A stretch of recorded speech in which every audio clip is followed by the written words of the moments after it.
¿Ahí se ve, profe? Chicos. Sí, Sí, profe, se ve. Genial. Ahí estamos.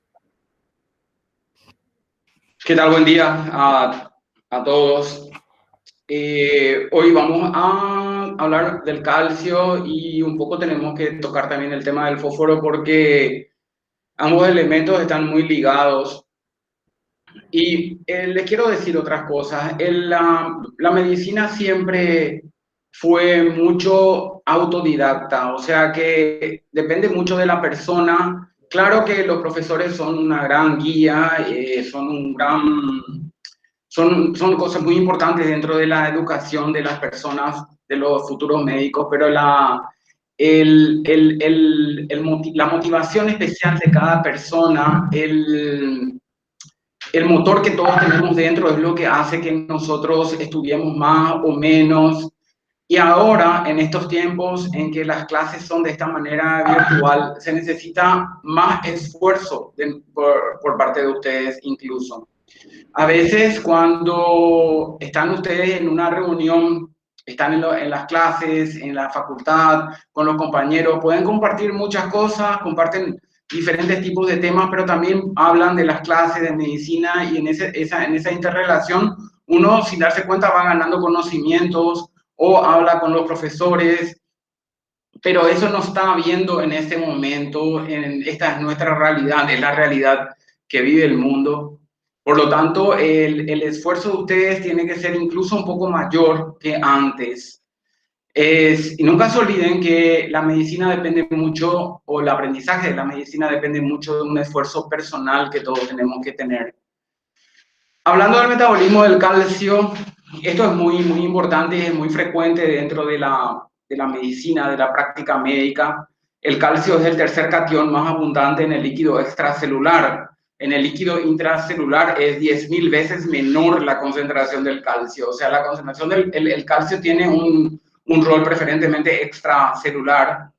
Es imprescindible para el funcionamiento de muchas cosas, de los sistemas enzimáticos, también de la mineralización de los huesos, depende de eso la transmisión neuromuscular, depende de la contractilidad cardíaca, depende de la coagulación de la sangre. El calcio es un elemento muy importante y ahí ya pueden hacer algo fisiopatológico en la mente de ustedes que siempre es importante tratar de sedimentar.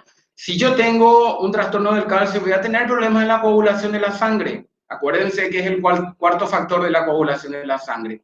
Puedo tener trastornos cardíacos, puedo tener trastornos musculares. Acuérdense del potencial de acción y de las compuertas del calcio que permiten la entrada de sodio y la salida de potasio. O sea, si yo tengo una alteración del calcio, voy a tener un problema en mi potencial de acción. La siguiente, Claudia Lorena. ¿Cuánto tenemos nosotros de calcio en el cuerpo? Aproximadamente tenemos 1,4 kilogramos de calcio en el cuerpo, de los cuales el 99% están en los huesos, en el esqueleto y en los dientes, y el 1% se encuentra en el líquido extracelular. Entonces, el gran almacén de calcio que tenemos está en los huesos, en el esqueleto y en los dientes. El calcio, ¿cómo yo mido? ¿Cómo yo sé que el calcio está bien o está mal? Bueno, nosotros medimos por medio de la concentración de miligramos de decilitro que mide el calcio total y está entre 8,5 y 10,5 miligramos de decilitro. Es la forma más utilizada para medir el calcio. O sea que si encontramos una concentración entre 8,5 y 10,5 tenemos una calcemia normal. Por debajo de 8,5 hablamos de hipocalcemia y por encima de 10,5 hablamos de hipercalcemia. La siguiente. ¿Y cómo está distribuido este calcio en el cuerpo? Hablamos del calcio total, pero ¿cómo está distribuido en el cuerpo? El 40% está unido a las proteínas, principalmente la albúmina y también un poco las globulinas. Un porcentaje se encuentra unido a algunos iones como el bicarbonato, el fosfato, y el resto se llama calcio libre o calcio ionizado, que comporta aproximadamente el 48% del calcio total. Y justamente este calcio libre, este calcio ionizado, es el que funciona, es el que actúa, es el que desempeña las acciones que vamos conociendo. Y esta unión a la albúmina que tiene el calcio, que cuando se une una proteína, el 90% está unido a la albúmina, yo puedo tener, por ejemplo, una disminución de la albúmina y me puede aparecer como que tengo una hipocalcemia, pero en realidad no tengo una hipocalcemia porque tengo que hacer la correlación. Pero yo, en pacientes que tienen hipoalbuminemia, yo puedo encontrar hipocalcemia y esa hipocalcemia no es real. También hay una relación bastante interesante entre la unión del calcio con la albúmina, y también esto puede estar regido por el equilibrio ácido-base. Si, por ejemplo, yo tengo una acidosis, la albúmina se desprende del calcio y aumenta el calcio libre. Y si yo tengo una alcalosis, el calcio se une a la albúmina y disminuye el calcio libre. O sea que yo puedo tener, por ejemplo, una acidosis y el calcio total puede estar un poco bajo, pero si yo encuentro que el calcio iónico está normal, yo no tengo técnicamente una hipocalcemia. Entonces, esta unión al calcio con la albúmina tienen dos bemoles. Uno, cuando baja la albúmina puedo tener una hipocalcemia que no es real, y el equilibrio ácido-base altera la unión de la albúmina con el calcio. Una acidosis aumenta el calcio libre, una alcalosis disminuye el calcio libre. Y acuérdense que el calcio libre es el que actúa. La siguiente.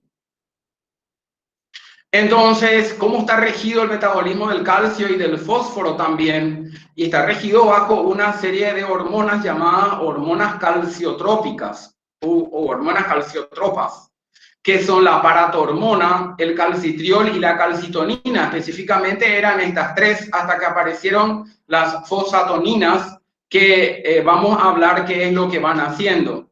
Esta regulación, estas hormonas actúan sobre tres lugares principales en el cuerpo. Actúan sobre el intestino, sobre los huesos y sobre el riñón. Entonces aquí también quiero quiero que piensen fisiopatológicamente. ¿Qué pasa si estas cuatro hormonas regulan el metabolismo del calcio? Así es. La paratormona, el calcitriol, la calcitonina, la fosfatonina regulan el metabolismo del calcio. Y estas hormonas actúan en el intestino, en el hueso y en el riñón. Entonces yo me hago la siguiente pregunta. ¿Qué pasa si tengo un problema intestinal? ¿Qué pasa si tengo un problema óseo en sí? ¿Qué pasa si tengo una enfermedad renal? Entonces estas hormonas no van a poder actuar y ahí aparecen las alteraciones en el metabolismo del calcio. Obviamente que si yo tengo una alteración en la paratormona, en el calcitriol, en la calcitonina o en las fosfatoninas, yo voy a tener una alteración en el metabolismo del calcio. Entonces aquí se establece un espectro grande. Pueden haber problemas del calcio en muchas circunstancias. La siguiente. ¿Y qué es lo que van haciendo estas diferentes hormonas? Ustedes saben que la paratormona es la hormona producida por la paratiroides.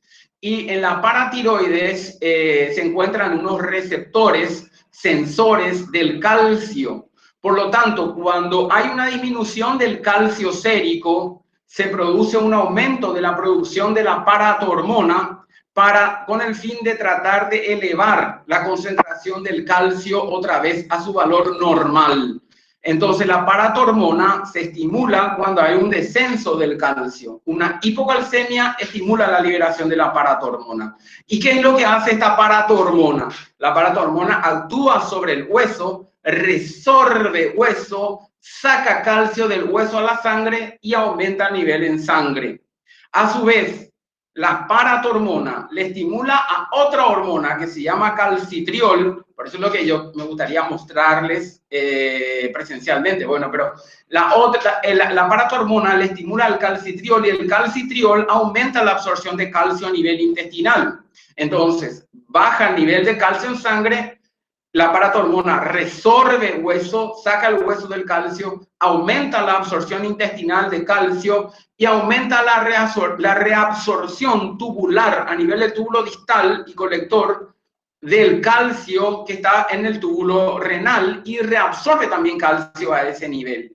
Entonces, por 3 mecanismos, la paratormona va regulando el nivel del calcio en el cuerpo cuando el calcio baja. Entonces, una hipocalcemia estimula la paratormona actúa sobre el hueso, sobre el intestino y sobre el riñón para aumentar el nivel de calcio en sangre. Y al revés, un aumento importante del calcio le inhibiría a la paratormona y esta inhibición de la paratormona hace que ocurra el fenómeno totalmente al revés. Entonces, la paratormona tiene un rol muy importante en el metabolismo del calcio por estos mecanismos. Otra hormona que hablamos recién, el calcitriol. ¿Y qué es el calcitriol? El calcitriol es la vitamina D activada. La vitamina D activa es el calcitriol. ¿Y dónde se activa la vitamina D? Se activa a nivel renal. ¿Y qué hace el calcitriol? El calcitriol, estimulado por la PTH, aumenta la absorción intestinal de calcio y fósforo a nivel intestinal. Entonces, el calcitriol es muy importante porque actúa a nivel intestinal facilitando la absorción de calcio y fósforo. También el calcitriol, cuando aumenta mucho, le inhibe a la paratormona por unos receptores de la vitamina D que están en la paratiroides. Entonces, con eso, el calcitriol regula la concentración del calcio.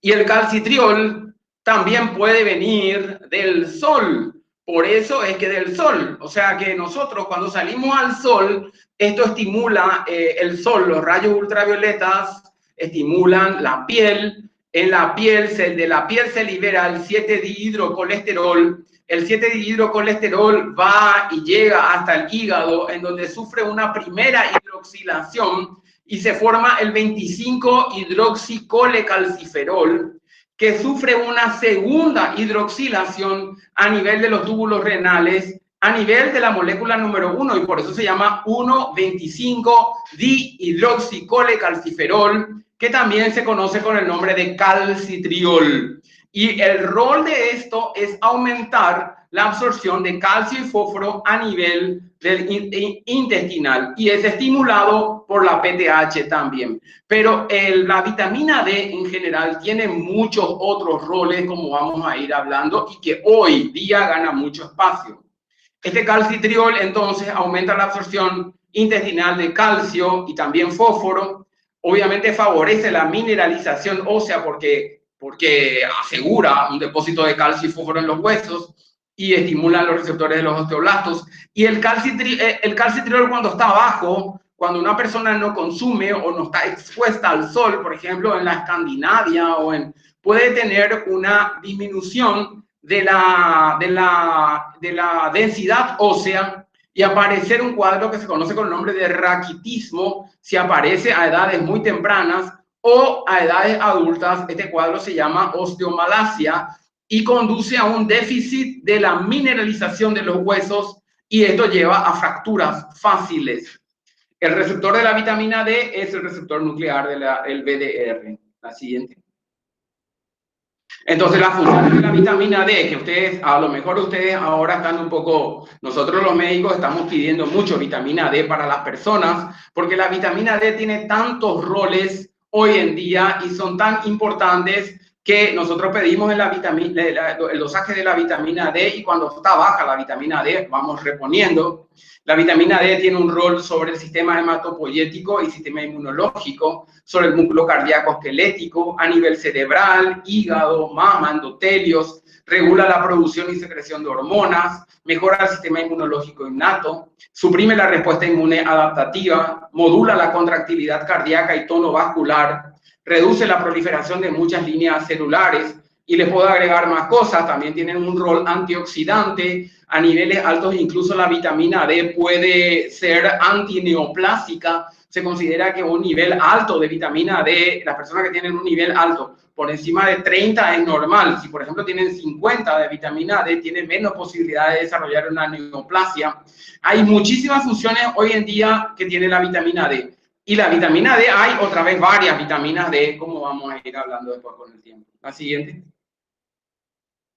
El fosfato, el metabolismo del fosfato siempre está bastante ligado al metabolismo del calcio. Y existen entre estas hormonas calciotropas, hablamos de la PTH, hablamos del calcitriol, de la calcitonina. Lo que les puedo decir es que es una hormona producida por las células C de la tiroides, y que tiene un rol al revés a la PTH. Hace que entre el calcio del espacio extracelular al intracelular, al hueso, o sea, favorece la calcificación ósea, y la PTH saca calcio del hueso a la sangre, y la calcitonina mete calcio, de la sangre al hueso. Eso hace la calcitonina, y normalmente los dos están bien equilibrados. En cuanto a las fosfatoninas, la más conocida de las fosfatoninas es el FGF23. Y las fosfatoninas son hormonas que son fosfatúricas. ¿Qué significa eso? Que hacen que la persona tenga un aumento de la eliminación de fósforo. Son hormonas fosfatúricas. Son producidas a nivel del osteocito, osteoblasto, a nivel del hueso. El FGF23 se une a su receptor, que es el receptor del FGF23, y hay otro correceptor a este receptor, y no es que les quiera confundir, sino que es muy importante. Este correceptor se llama cloto, K-L-O-T-H-O, cloto.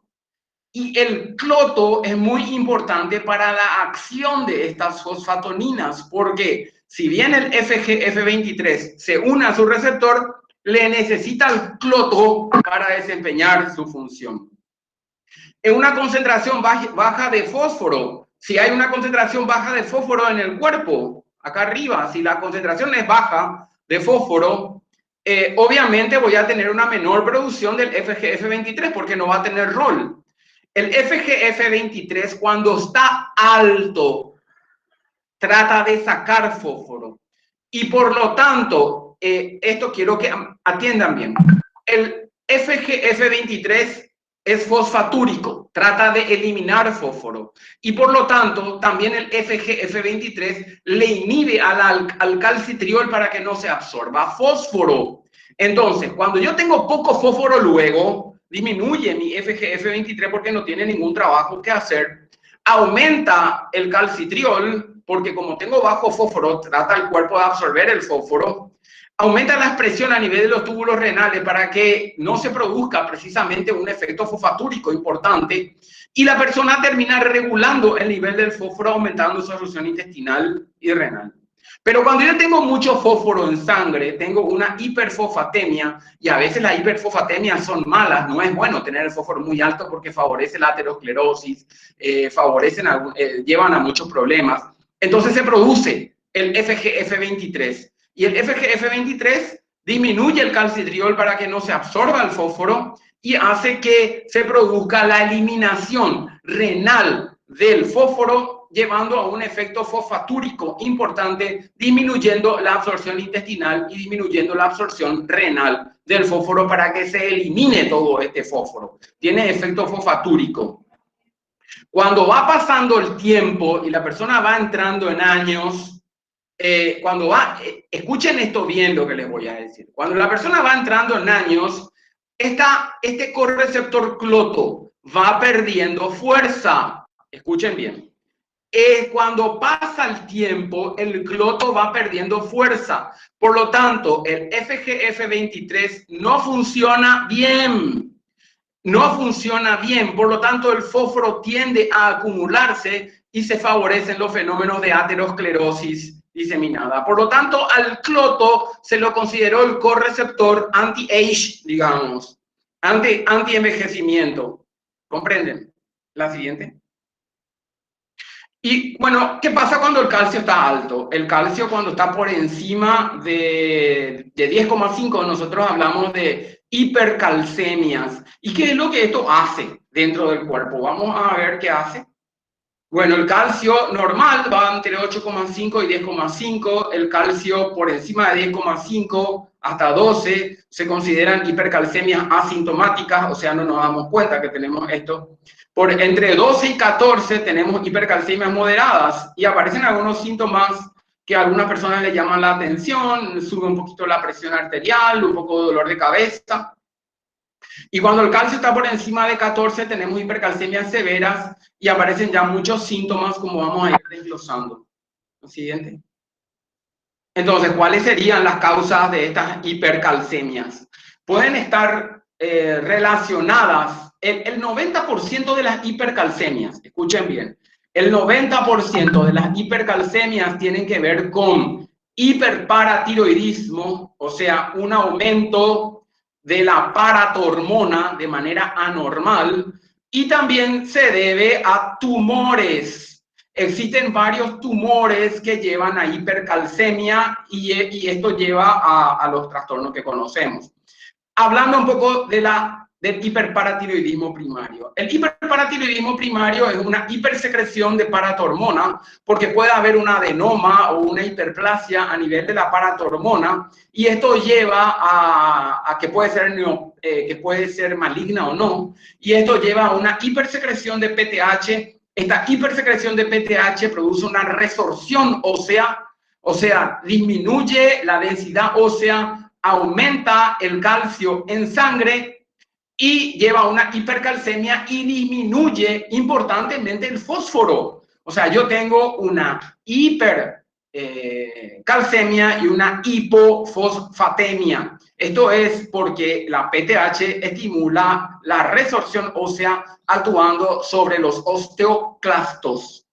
Los tumores también pueden producir hipercalcemia, ya sea invadiendo directamente los huesos y produciendo resorción ósea o teniendo un efecto paratormona-like, paratormona símil o liberando citoquinas que producen resorción ósea, como la interleucina 1, el factor de necrosis tumoral alfa, que son citoquinas que aumentan la resorción ósea y llevan a un aumento de la calcemia. Y es una hipercalcemia, y dentro de una neoplasia esto marca un mal pronóstico. Por ejemplo, se ve en la neoplasia de esófago, estómago, riñón, mama, o sea, que tengan mucho cuidado si tienen un diagnóstico como este y aparece de repente hipercalcemias. Existen otras hipercalcemias, la hipercalcemia de la inmovilización, por ejemplo. Yo estoy mucho tiempo inmovilizado y puedo tener una disminución de la masa ósea y sale calcio del hueso, sale hacia la sangre y tengo una leve hipercalcemia. Puedo tener un déficit del calcitriol. En personas que tienen déficit de la vitamina D, déficit de calcitriol, yo puedo tener también... ahí podría, no, eso no me escuchan. Entonces, esas son las, puedo tener, perdón, en los granulomas, en las enfermedades granulomatosas, puedo tener una hipercalcemia. En las enfermedades granulomatosas, y esto también quiero que se acuerden bien, los granulomas tienen dentro macrófagos que producen un aumento de la vitamina D que aumenta el calcio en sangre. Por ejemplo, personas que tienen tuberculosis o personas que tienen sarcoidosis pueden tener hipercalcemia como un signo de una patología. Por ejemplo, una persona que tiene tuberculosis puede tener hipercalcemia. Una persona que tiene sarcoidosis puede tener hipercalcemia. La siguiente. Los tumores sólidos que llevan a la hipercalcemia pueden tener un efecto parecido a la paratormona, pueden tener efectos de invasión directa o pueden tener un efecto que aumenta la liberación de citoquinas. Entre las patologías inmunológicas que llevan más comúnmente a la hipercalcemia, y esto para nosotros es sumamente importante dentro de la práctica médica, que de repente viene un paciente, un adulto de 60, 65 años, 70 aproximadamente, y tiene una hipercalcemia, o sea, tiene un calcio que va, nos enfrentamos mucho con estos casos. Tienen 13,5 de calcio, y analizamos y encontramos que tienen un mieloma múltiple. El mieloma múltiple es una patología muy frecuente y frecuentemente conduce a hipercalcemia porque produce un aumento de la resorción ósea. También se pueden ver en el linfoma, las leucemias, pero en donde más frecuentemente se ve es en el mieloma realmente. La siguiente. Entonces, en el hiperparatiroidismo primario tenemos aumento de calcio, disminución de fósforo, aumento de la paratormona, la hipercalcemia relacionada con el cáncer, tenemos hipercalcemia si tiene una acción, osteolítica, digamos, o tiene una acción paratormona-like. Puedo tener una disminución del fósforo. Si es una invasión directa, no tengo tanta relación con el fósforo por una metástasis directamente osteolítica. Entonces, depende del mecanismo fisiopatológico para que una neoplasia que produce hipercalcemia altere también el fósforo. La siguiente. ¿Y qué es lo que hace esta hipercalcemia? Produce anorexia, náuseas, vómitos, estreñimiento, se produce un problema a nivel del peristaltismo intestinal y estas personas tienen estreñimiento, pueden aparecer úlcera péptica, pancreatitis por hiperparatiroidismo preferentemente. A nivel renal, estas hipercalcemias me llevan a nefrocalcinosis. Frecuentemente aparecen nefrocalcinosis y litiasis, y estas nefrocalcinosis alteran los túbulos y alteran el intersticio renal. Este exceso de calcio alteran los túbulos y el intersticio renal, y me lleva a una disminución de la capacidad de concentración urinaria, y tengo poliuria, polidipsia, nicturia, pueden aparecer incluso litiasis por estos depósitos fosfocálcicos, y estas personas puede llegar incluso a tener una diabetes insípida. ¿Qué significa diabetes insípida? Pueden tener un aumento importante de la diuresis por un problema importantísimo en la capacidad de concentración urinaria. Y esta hipercalcemia puede producir espasmos a nivel de los vasos sanguíneos y me puede llevar a una vasoconstricción, y esto me puede llevar a un aumento de la presión arterial. Las personas que tienen hipercalcemia pueden tener un aumento de la presión arterial, y esto me lleva a una vasoconstricción de la arteriola aferente, que me lleva a una disminución del filtrado glomerular y obviamente una disfunción renal consecuente por disminución del filtrado glomerular. Entonces, todo eso me puede llevar, puedo tener trastorno de la concentración urinaria, puedo tener poliuria, polidipsia, nicturia, diabetes insípida, puedo tener nefrocalcinosis, litiasis e incluso insuficiencia renal. La siguiente.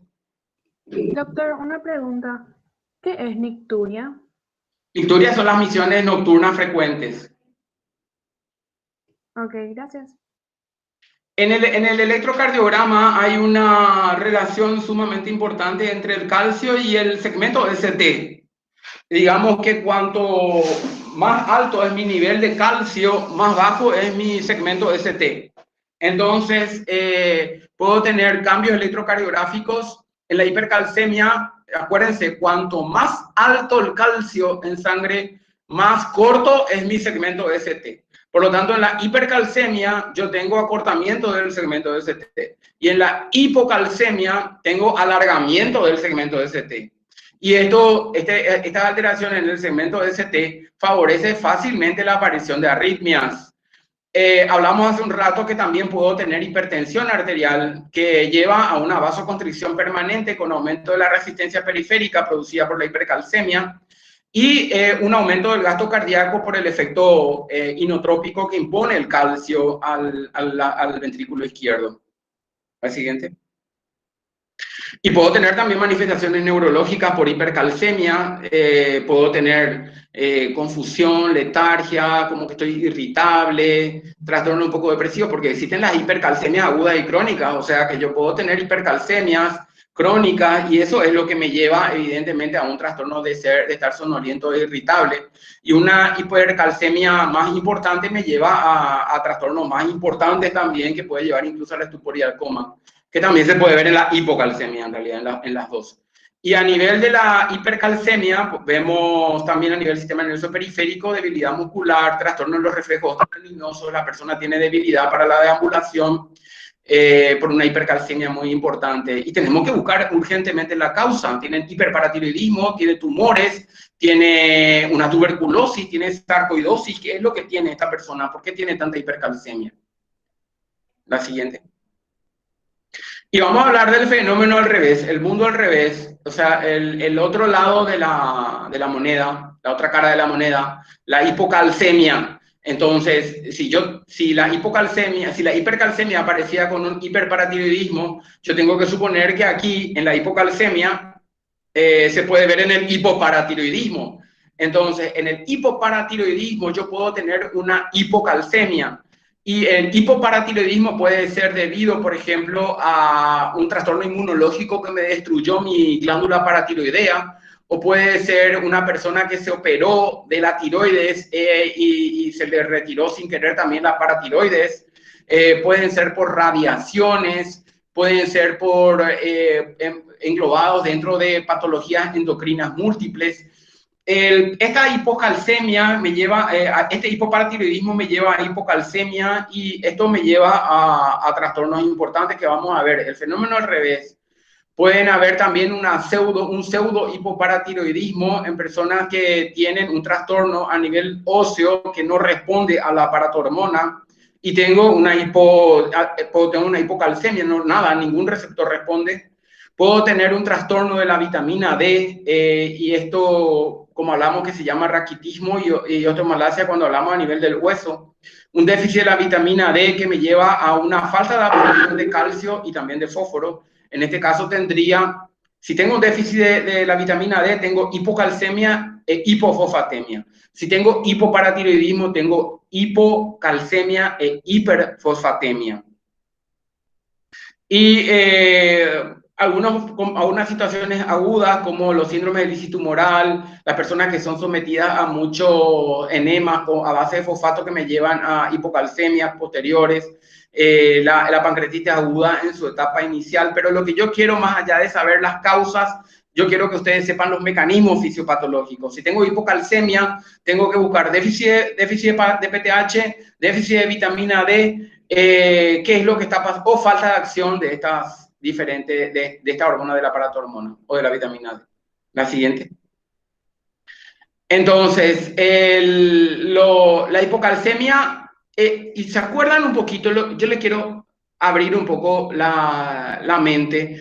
Cuando hablamos nosotros de dónde actuaban estas hormonas calciotropas, dijimos que actúan sobre el riñón, sobre el intestino y sobre los huesos. Así habíamos dicho. Entonces, si yo tengo un trastorno a nivel renal, mi riñón ya no funciona casi nada. Entonces no se va a activar la vitamina D, porque se acuerdan que el último paso de la activación de la vitamina D era una segunda hidroxilación que se producía a nivel renal. Entonces no se va a producir la vitamina D, por lo tanto no se va a absorber calcio a nivel intestinal. Por lo tanto, una insuficiencia renal me puede llevar a hipocalcemia. Habíamos dicho también que el sol, los rayos ultravioletas, actuando sobre la piel, producía el 7-dihidrocolesterol que luego iba al hígado y producía una primera hidroxilación a nivel de la molécula 25 y por eso era 25-hidroxicolecalciferol. Entonces, si yo tengo una insuficiencia hepática en personas alcohólicas importantes o personas con cirrosis hepática de otras causas, yo puedo tener una hipocalcemia también. O sea, cuando tengo una falla hepática severa, cuando tengo una falla renal severa, yo puedo desarrollar hipocalcemias. Entonces, cuando yo tengo hipocalcemia, esas compuertas del calcio, que son muy importantes en el potencial de acción, también están alteradas. Entonces, a nivel muscular y nervioso se produce una hiperpolarización. El potencial de acción se hace muy rápido y hay una hiperexcitabilidad de los nervios periféricos. Hay contracciones, espasmos, se producen espasmos constantes en los músculos de las manos, de los pies, y este fenómeno se llama tetania. Cuando hay una hipocalcemia cada vez más grave, ya hay espasmos laríngeos, la persona puede tener problemas respiratorios por todo eso, puede haber convulsiones y paro. Tetania es, como recordando, el tétanos, que es una enfermedad producida por el Clostridium, uno de esos. Entonces, semejando a eso, que produce contracciones importantes de los músculos. La siguiente. Y estos son los signos clínicos que aparecen en la hipocalcemia. En esta imagen de arriba ven las manos, como el pulgar se mete entre los dedos, y esto es una contracción importante. Esto se llama signo de Trousseau, que aparece en la hipocalcemia y a veces también en la hipomagnesemia. Y yo puedo detectar esto poniéndole, por ejemplo, el aparato de presión en el brazo del paciente. Inflo el aparato de presión durante 3 minutos aproximadamente y le dejo ahí. Y ahí automáticamente empiezan a aparecer estos signos de hiperexcitabilidad del potencial de acción y contracciones importantes de los músculos. Puedo tener también el fenómeno o el signo de Svostek. Yo le doy algunos golpecitos a nivel del macetero y se produce una contracción a nivel de la arcada cigomática. O sea, se produce una contracción a nivel del macetero y la comisura va hacia el lado que yo golpeé en esta parte de la mejilla, de la parte superior de la mejilla. Y esto es signo de una irritabilidad neuromuscular y es un signo de una hipocalcemia cuando todavía los síntomas no son muy evidentes. Cuando los síntomas son muy evidentes ya aparecen otras cosas. La siguiente. Y acuérdense también lo que hablamos de la amorío importante entre el segmento ST y el calcio. Y están inversamente proporcionales los dos. Cuanto más alto el calcio, más corto el segmento ST. Cuanto más bajo el calcio, más largo el segmento ST. Entonces, cuando yo tengo una alteración del segmento ST, esto me lleva fácilmente a la aparición de arritmias y pueden producir fenómenos importantes. Por lo tanto, la hipocalcemia también puede producir como fenómenos hiperexcitables aparición de arritmias. Y ahora hablamos, ¿hay alguna pregunta que tengan para hacer? ¿Tienen alguna pregunta para hacer? ¿Les pareció claro? ¿Les pareció confuso? ¿Qué les pareció? ¿Qué pregunta pueden hacer? Profe, ¿te puedo preguntar algo? Claro. O sea, es que no entiendo por qué en una hipocalcemia voy a tener hiperexcitabilidad a nivel muscular. O sea, yo tenía entendido que en una contracción muscular se libera calcio y el calcio contribuye a la contracción, al movimiento de los miofilamentos y eso. O sea, no sé por qué en una hipocalcemia voy a tener problemas, ese tipo de problemas, y no en una hipercalcemia, por ejemplo. En una hipocalcemia nosotros tenemos un estado de hiperexcitabilidad y en una hipocalcemia tengo una disminución de los reflejos, termina teniendo un estado de hipoexcitabilidad, digamos. Considero que son por las compuertas del calcio en el fenómeno del potencial de acción. Cuando nosotros estamos en el potencial de acción, entra rápidamente sodio a la fibra muscular y sale potasio para repolarizar la fibra. Estas compuertas están regidas por el nivel del calcio. Si yo tengo menor nivel de calcio, yo tendría más fácil pasaje de estos iones a través de la fibra y tendría un fenómeno de hiperexcitabilidad. Eso es lo que se considera. Ah, ya. Gracias, profe. Entendí. Profe, también el hecho, o sea, lo que tienen que acordarse es que el calcio que media directamente eso, la conformación de los filamentos, etcétera, es el que se libera del retículo endoplasmático que está intracelular. Entonces, cuando tenemos hipocalcemia en la sangre periférica o en el líquido extracelular, aumenta ahí el gap entre lo que es el calcio intracelular y extracelular, entonces hay más excitabilidad. Genial, gracias, profe. Sí. Porque ese detalle también les va a ayudar a darse cuenta de por qué, aunque el calcio es el mediador de la contracción, cuando está disminuido tenemos más excitabilidad en la membrana. ¿Por qué? Porque hay la diferencia entre ambos niveles es mayor, entonces aumenta la excitabilidad. Sí.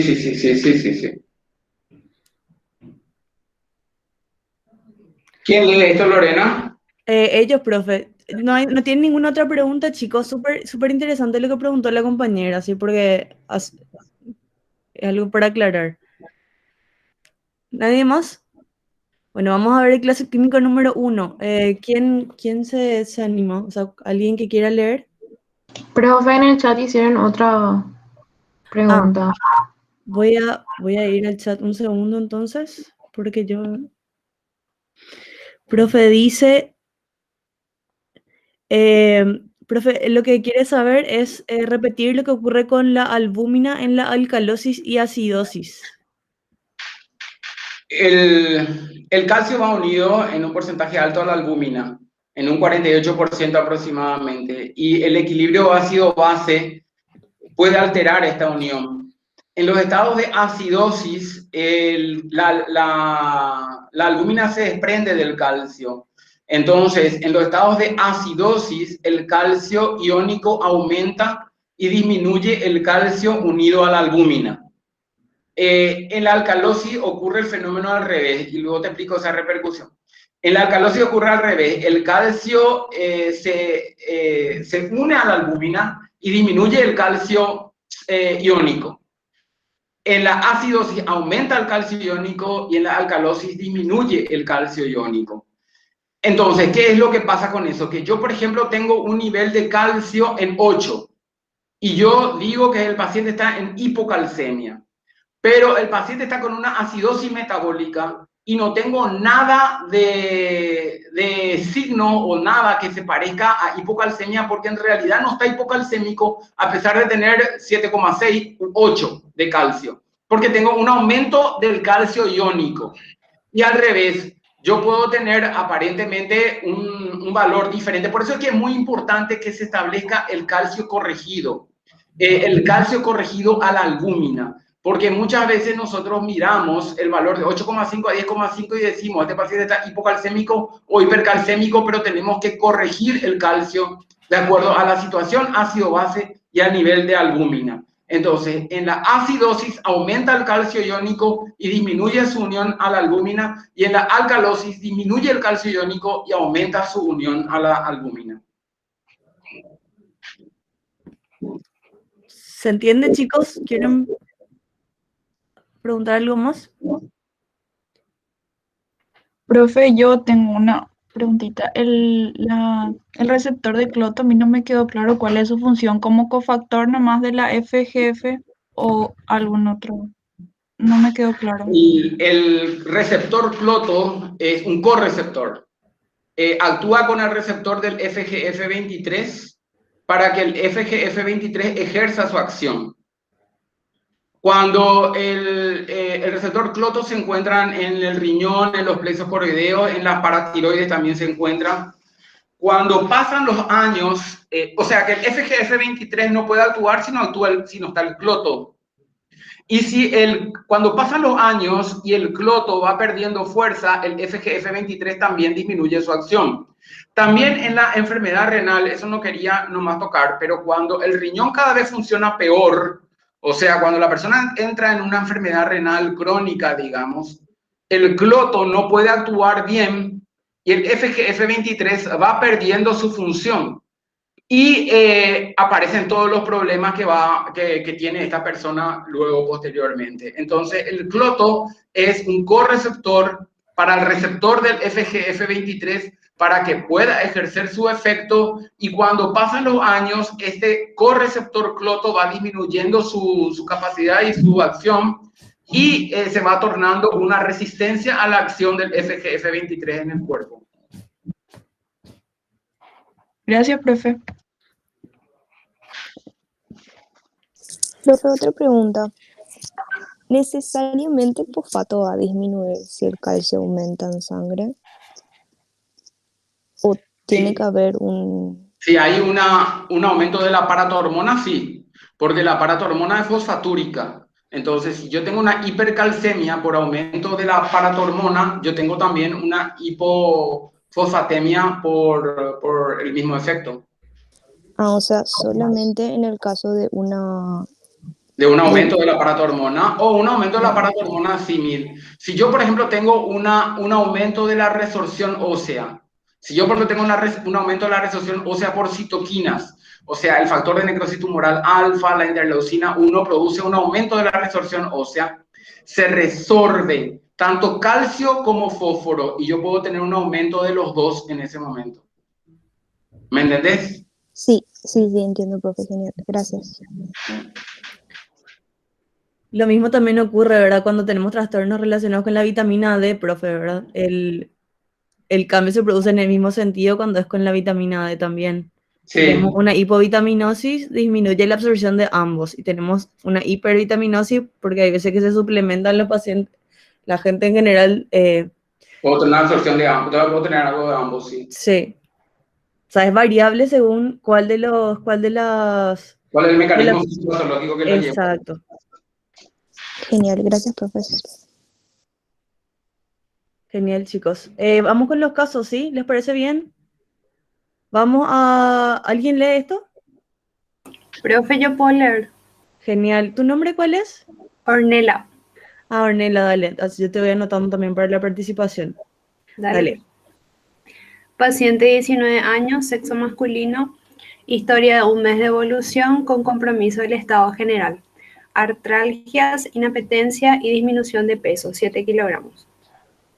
Los exámenes iniciales, calcio total 17,3 miligramos por decilitro, fósforo 3,2 miligramos por decilitro, creatinina 1,3 miligramos por decilitro.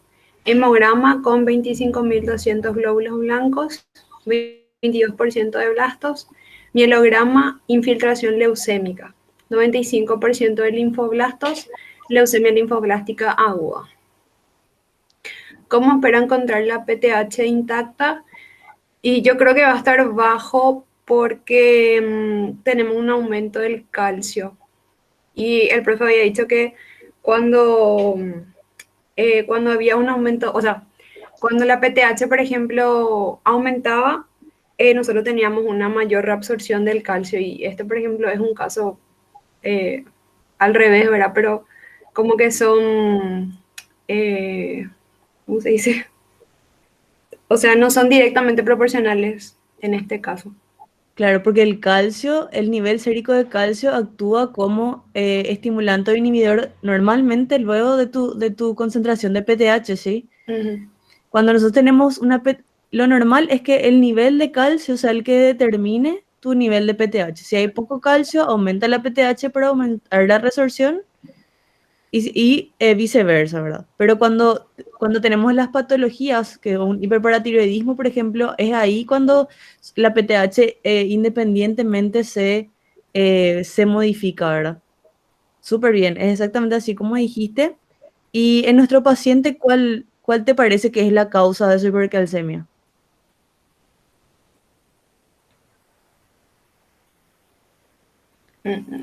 Según el caso que te dan.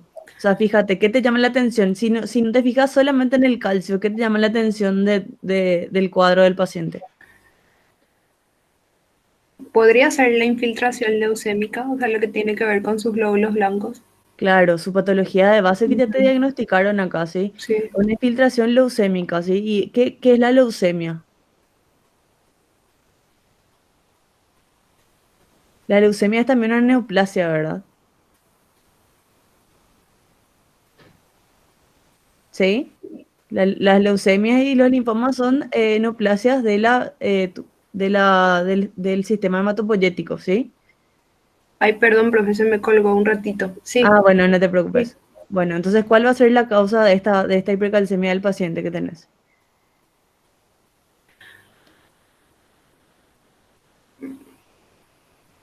No entiendo, profe. No, pero dijiste bien, es la Sí, leucemia, ¿sí? ¿Por qué? sí, Porque la leucemia es un tumor. Y hablamos de que las neoplasias y los tumores pueden causar hipercalcemia, ¿sí? sí, sí, sí. Súper bien. Entonces, ¿cuál es el mecanismo dentro de las hipercalcemias tumorales por el cual se produce la hipercalcemia? Esa es la pregunta 4 que te dice ahí. Mm, Resorción ósea, profe. Sí, ¿mediado por qué?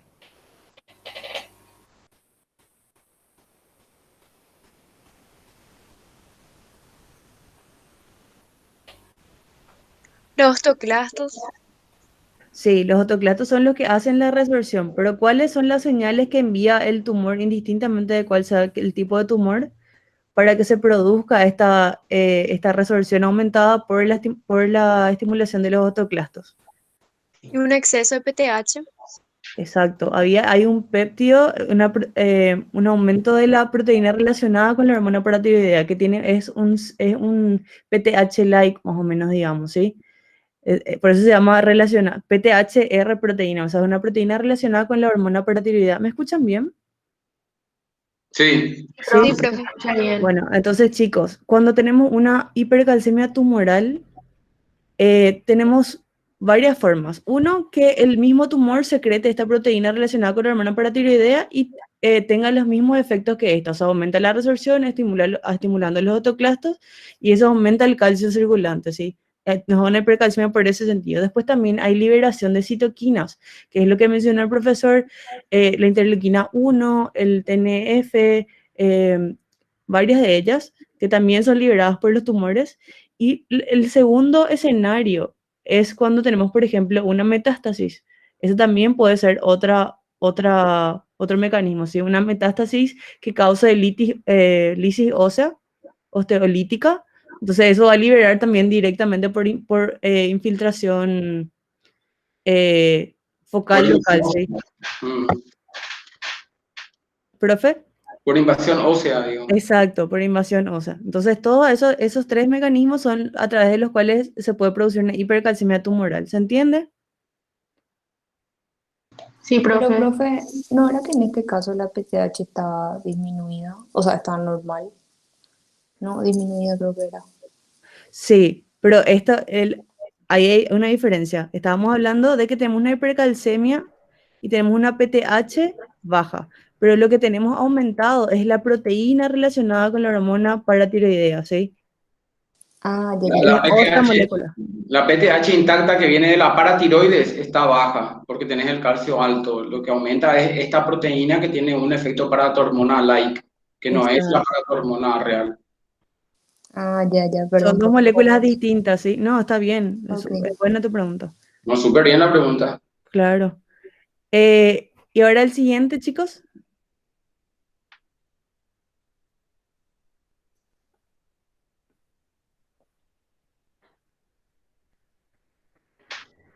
Alguien que me diga su nombre y vemos.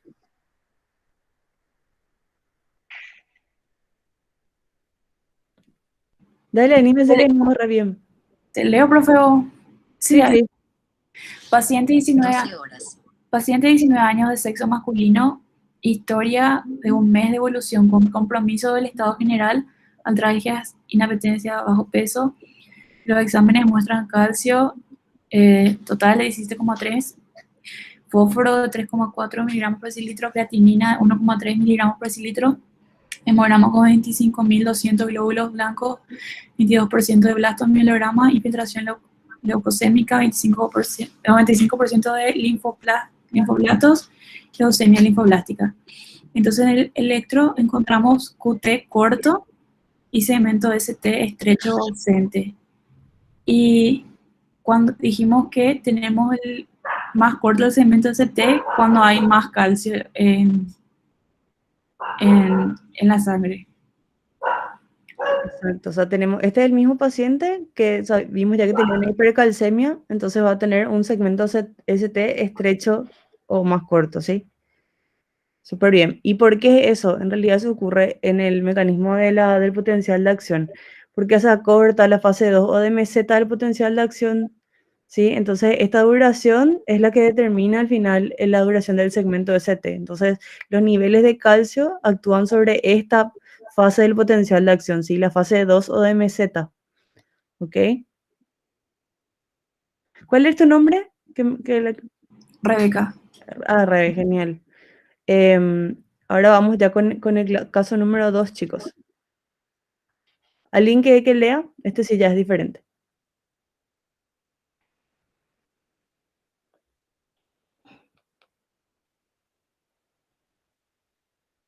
Voy a elegir yo. Matías Ábalos. Matías, ¿estás?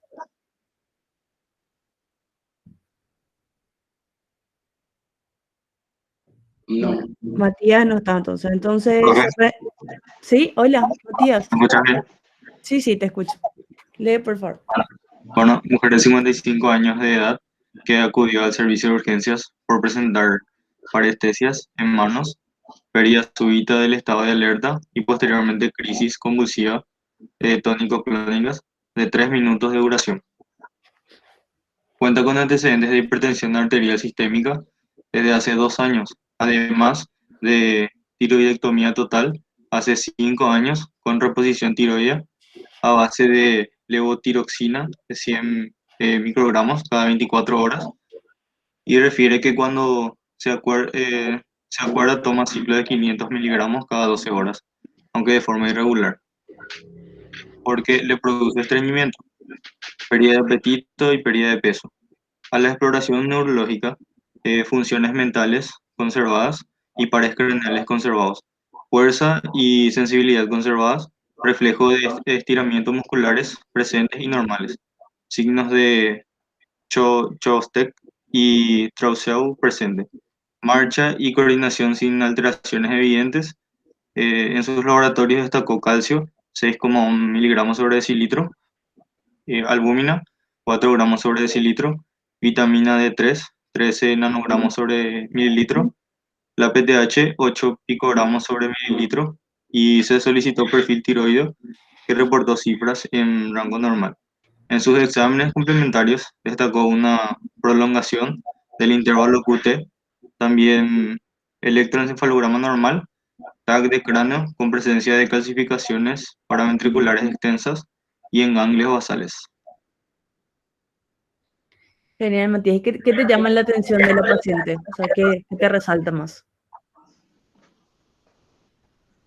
Y el calcio, que se encuentra abajo, también la vitamina D3, que se encuentra abajo también, y la PTH, que también se encuentra disminuida, además de la prolongación del intervalo QT. Exacto, pero antes de ver la analítica, siempre tenés que fijarte en el cuadro de tu paciente, lo que te cuenta, porque la analítica vas a tener después recién. O sea, vos vas a tener que haber pensado ya en algo para después pedir, ver qué pedís en el laboratorio, ¿sí? Entonces, dentro de ese cuadro clínico que te cuenta, ¿qué te llama la atención?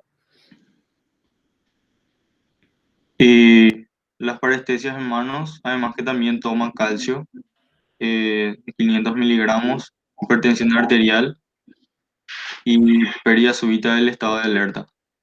También Claro. la crisis convulsiva. Claro, tu paciente vino, o sea, su motivo de consulta es súper importante acá. Tuvo una pérdida súbita del estado de conciencia y también tuvo una crisis convulsiva, ¿sí? O sea, eso es lo primero que vos vas a ver. En realidad no vas a ver nada del resto en un primer momento. Después te cuenta, ¿verdad? Que tiene parestesia en manos, también es hipertensa y que se suplementa con calcio y y encima se suplementa de forma irregular, te dice. O sea, es una paciente que hay que tener ya eso como un signo de, bueno, ¿qué pasó acá? Entonces le preguntas y te dice que se hizo una tiroidectomía total, ¿verdad? Y le hiciste Chevotec y Trousseau, que no es lo que hagamos, o sea, generalmente no tenemos el tiempo para hacer todas las operaciones, pero a ella ya le hiciste porque pensaste en una alteración del metabolismo del calcio. Entonces buscaste estos signos de Chevotec y Trousseau y tenía. Entonces ahí vos ya le pediste en su analítica tu calcio, ¿sí? Ese más o menos es el orden de las cosas, ¿sí? Entonces ahí... Profe, yo quiero preguntar algo. Sí, te escucho. ¿Por qué él tiene el signo de Von-Steck siendo que su exploración neurológica es normal? O sea, ¿Dónde yo dice? creo que dice a la exploración neurológica funciones mentales conservadas y también están conservadas. O sea, eso no significa que no es normal. Sí. En realidad, al momento de la exploración te dice sí, funciones mentales conservadas y pares craneales conservados. Sí, pero Chevostek y Trousseau son manifestaciones de la alteración a nivel periférico, ¿sí? Son alteraciones de los nervios periféricos. Ah, ok, No ok. son funciones centrales. Ahí el signo de Bostek y Trousseau son, ahí habla que los pares craneales tienen una forma especial de hacer la semiología. Y el signo y si yo por ejemplo le examino normalmente sin hacer el Bostek o Trousseau, no voy a ver nada anormal. Ahora, si yo busco ya pensando en una hipocalcemia el signo de Bostek y Trousseau, ahí sí encuentro, pero en un examen neurológico habitual no encontraría nada. Eso es lo que quiere decir en este momento. El signo de Bostek yo le tengo que hacer pequeños golpecitos en la parte superior de la mejilla a nivel de arcada cigomática y ahí me produce una contracción del macetero ipsilateral. Y el Trousseau tengo que hacerlo comprimiendo con unos manguitos de presión arterial. O sea que no, esos no son signos que yo busco normalmente en un examen neurológico, solamente cuando pienso en algo. Son específicos. Sí, exactamente, profe, súper. Bueno, entonces vimos ya esto y te vino la analítica. Matías, seguís conmigo, ¿verdad? Sí, profe. Muy bien también la pregunta de la compañera por fijarse bien en lo que dice la historia, sí, eso es súper importante. Bueno, entonces te vino la analítica y nos dimos cuenta que tenemos una hipocalcemia, una disminución de la vitamina D3 y también una PTH disminuida. Y te habla de alteraciones en el electrocardiograma y también calcificaciones paraventriculares y a nivel del encéfalo, ¿verdad? Pero bueno, Matías, entonces cuando vos tenés que tu paciente tiene ahora ya determinaste que tiene una hipocalcemia, ¿verdad? Sí. ¿Y cómo se relaciona eso con sus antecedentes?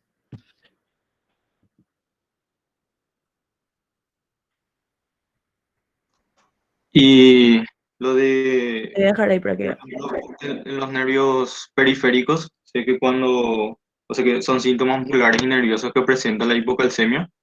Entonces eso podría ser la de las parestesias en manos. Sí, no te pregunté claramente, perdón. ¿Cuál te parece que va a ser la causa entonces de su hipocalcemia? Ah, y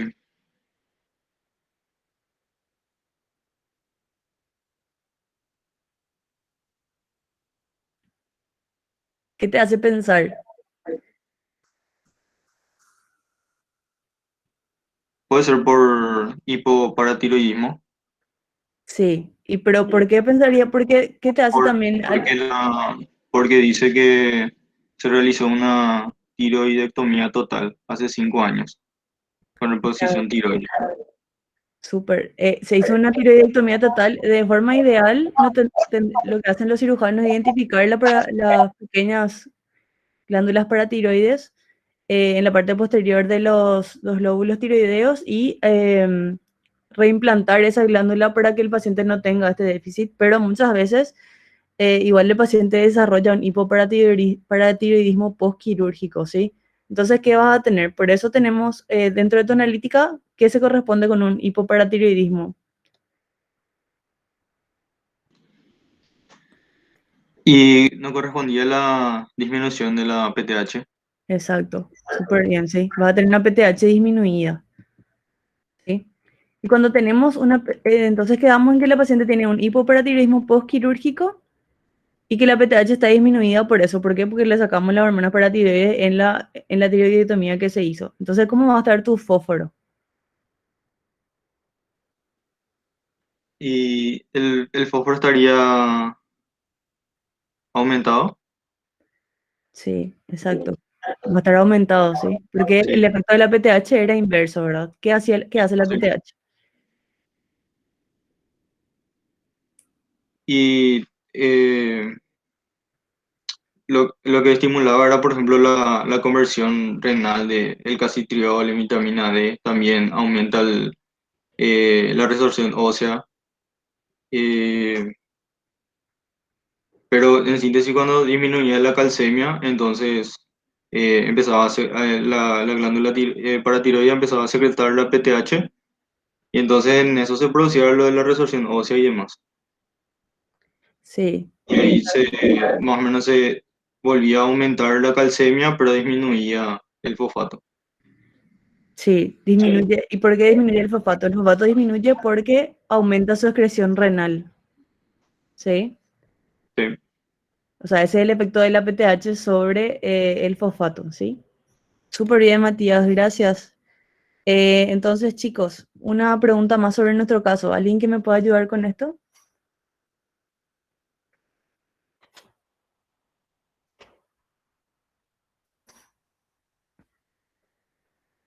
Sí, yo, profe. Sí, ¿tu nombre? Porque no veo. María Paz García de Zúñiga. Dale, María Paz, genial. ¿Por qué el déficit de vitamina D3 y de 1,25 dihidroxivitamina D contribuyen a la hipocalcemia de nuestro paciente? Y creo que era porque en esta vitamina ayudaba a la absorción de calcio a nivel del intestino. Entonces, si hay un déficit de esta vitamina, no se puede absorber. Exacto, súper bien. Es el mediador de la absorción intestinal, ¿sí? Tanto del calcio como del fosfato, ¿sí? Ah, del fosfato también, ok. Sí, Sí.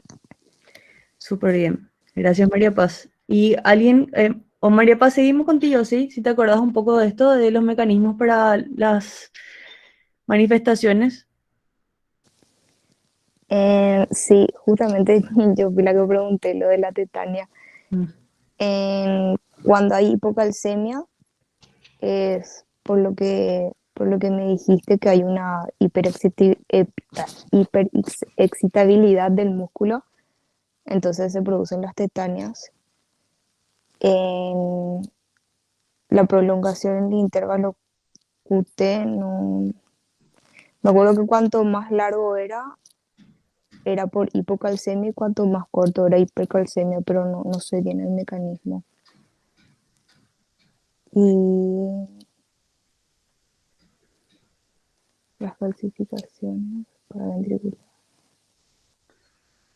De eso Eso, no hablamos, pero no sé. sí, porque eso no mencionamos. Ah, Sí, la bueno. tetania explicaste súper bien y la prolongación de QT sobre el electrocardiograma lo que tienen que mirar. Cierto, lo de la meseta era, profe, ¿verdad? Exacto, Ahí súper está, bien. genial, genial.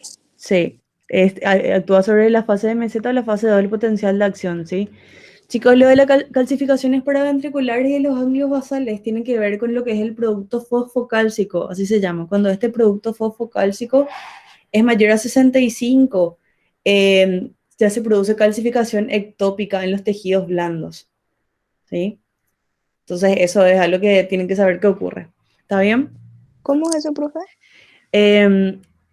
Cuando los niveles, o sea, se tiene como referencia el producto fosfocálcico, que acá ve que dice P por CA, ¿verdad? Fosfocálcico mayor a 65. O sea, los niveles de estos dos electrolitos, de estos dos iones, llegan a un balance que hace que ya haya calcificación ectópica de los tejidos, ¿sí? Entonces hay calcificación también a nivel vascular como también a nivel encefálico, ¿sí? Y se puede ver a nivel paraventricular y en los ganglios basales cerebrales.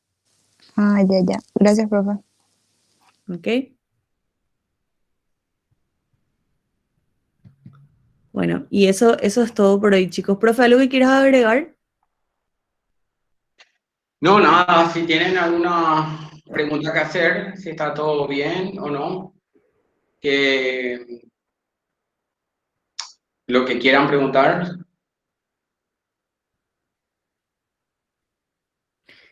Bueno, parece que estamos bien por hoy, ¿verdad? Profe, yo tengo una pregunta. Sí.